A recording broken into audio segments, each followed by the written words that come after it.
मेरा नाम है अमित और आज इस मैं वीडियो में बात करने वाला हूँ कनाडा स्टडी वीज़ा के बारे में। अगर आप कनाडा में जाके स्टडी करना चाहते हैं, इन फ्यूचर वहाँ सेटल होना चाहते हैं विद फैमिली, तो आप किस तरीके से वीज़ा अप्लाई करेंगे आज मैं इस वीडियो में आपको बताने वाला हूँ। कनाडा में अगर आप एज ए स्टूडेंट जाना चाहते हैं तो उसमें आपकी जो एज क्राइटेरिया है, अगर आपके 35 है तो भी आप अप्लाई कर सकते हैं, 40 है तो भी अप्लाई कर सकते हैं।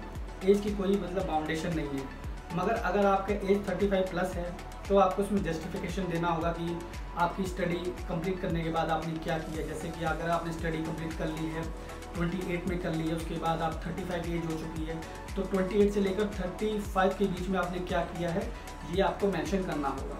उसके बाद हम बात करेंगे अप्लाई किस तरीके से किया जाए। तो देखिए बहुत ही ईजी है, इसके दो इनटेक आते हैं, एक आता है आपका जैन इनटेक, सेकेंड वन आता है आपका सितंबर इनटेक। इन दोनों इनटेक में एडमिशन आप ले सकते हैं कनाडा के अंदर।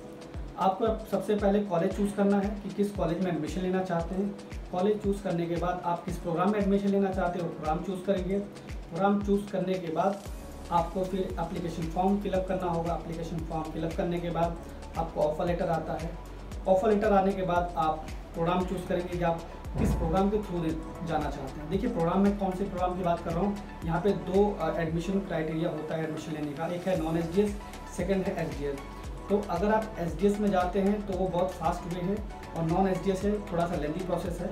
मगर हम बात करेंगे एसडीएस प्रोग्राम के बारे में।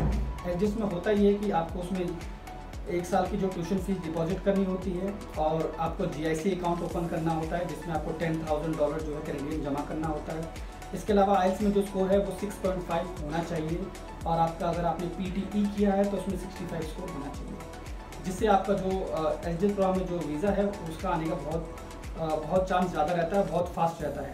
तो एसडीएस प्रोग्राम में आप एडमिशन लीजिए, ठीक है, ये आपके लिए बहुत फ़ायदेमंद होगा। आगे हम बात करेंगे जो लोग मैरिड हैं वो लोग क्या करें। देखिए मैरिड अगर आप हैं और आपकी 35 से लेकर 40 तक एज जा चुकी है तो मैंने आपको जो पहला रूल बताया वही है, यानी कि आपको जस्टिफिकेशन देना पड़ेगा कि आप आपने जिस वक्त लास्ट स्टडी आपने कंप्लीट की है तब से लेकर आपने अब तक क्या किया है, आप क्यों जाना चाहते हैं।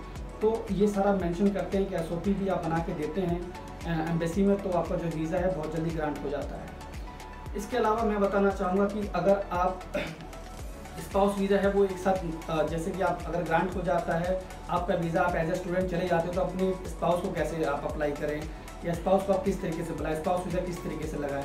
तो उसके लिए लगाने के लिए सबसे बहुत इजी रास्ता वो यही है कि सबसे पहले आप एज ए स्टूडेंट जाएँ। अगर आपके 35 या 40 एज है तो उनके लिए बात कर रहा हूँ। अगर आप मैरिड हैं तो आप पहले आप एज ए स्टूडेंट जाएँ, उसके बाद वहाँ पे आप 3 महीने की अपनी स्टडी कंप्लीट करें, अपना एडमिट कार्ड अप्लाई करें, वो सारे जो एविडेंस है एज ए स्टूडेंट वो आप अपने पास रख लीजिए। उसके बाद आप वहाँ पे अप्लाई कीजिए अपना स्पाउस वीज़ा के लिए। अब स्पाउस वीज़ा अप्लाई करने के लिए मैं उन सभी लोगों को बोलना चाहूँगा कि मैं कौन लोग स्पाउस वीज़ा अप्लाई करें।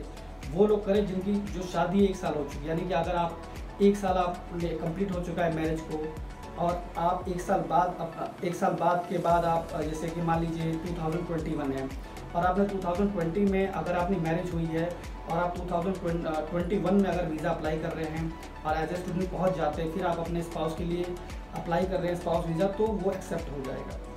मगर कुछ लोग ऐसा होता है कि जो 3 महीने पुरानी शादी होती है वो वहाँ पे स्टूडेंट रीच कर जाता है, फिर वो वीज़ा अप्लाई करते हैं स्पाउस वीज़ा का, तो वो बहुत डिफ़िकल्ट हो जाता है। क्योंकि जो एम्बेसी में जब आप वीज़ा लगाते हैं आप स्पाउस का तो जस्टिफिकेशन आपको देना काफ़ी मुश्किल हो जाता है।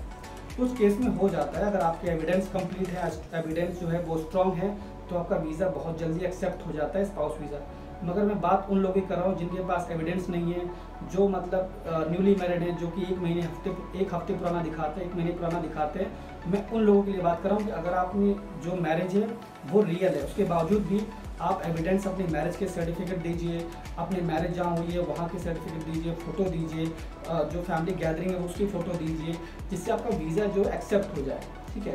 तो ये सारे एविडेंस आप याद रखें अगर आप एज ए स्पाउस वीज़ा लगाते हैं। अगर आप सिंगल हैं तो उसके लिए तो कोई प्रॉब्लम ही नहीं है, मगर आप एज ए स्पाउस वीज़ा अगर आप वहाँ से आप लगा रहे हैं स्पाउस का या अपने बच्चे का लगाते हैं, तो बच्चे का लगाते हैं तो ऑब्वियसली यानी कि वो तो फिर आपकी मैरिज पुरानी हो गई है।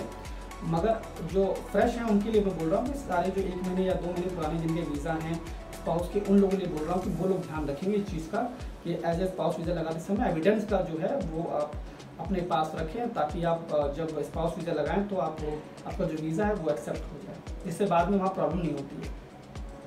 इसके अलावा बताना चाहूँगा कि आपका पीआरबी जो है बहुत ही ईजी सेटलमेंट हो जाता है।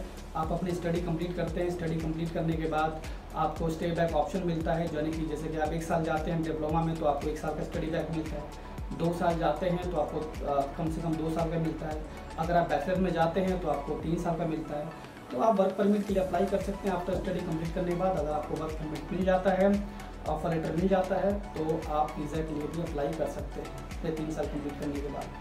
तो ये सारे जो यहाँ के प्रोसेस है, और इसके अलावा कुछ और जानकारी आप कनाडा के बारे में जानना चाहते हैं, स्पाउस वीज़ा के बारे में कनाडा के लिए जानना चाहते हैं, तो आप मुझे मैसेज कीजिए, मुझे कॉल कीजिए, मैं आपको पूरी जानकारी दूंगा।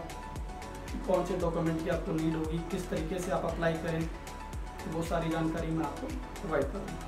आई होप ये वीडियो आपकी काम की हुई होगी। आगे भी मैं वीडियो अलग अलग कंट्री के बारे में लाता रहूँगा, और आपका इस वीडियो को देखने के लिए बहुत बहुत धन्यवाद।